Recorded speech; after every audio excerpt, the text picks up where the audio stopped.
problem with the bolt. The thread on the engine housing was torn off. And that's why I can't clearly fix the muffler on the moped. It constantly dangles. Cutting the thread on the case is very expensive and time-consuming, but I found a way out.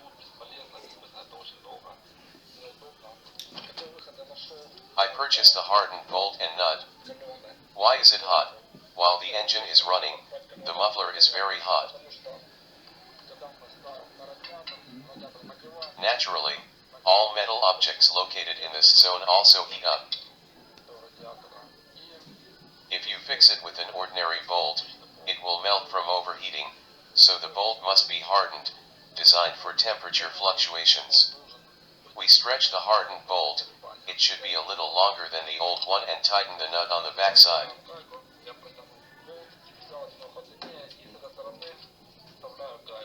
Also, the bolt should not be too long so as not to touch the wheel of the scooter.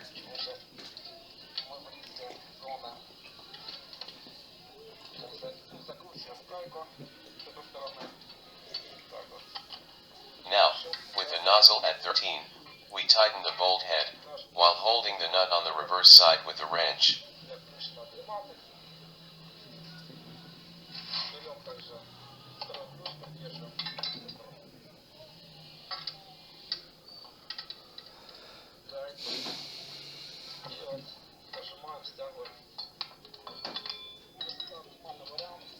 Now the muffler is held tight and there is no need to cut a new thread on the body, spending a lot of time.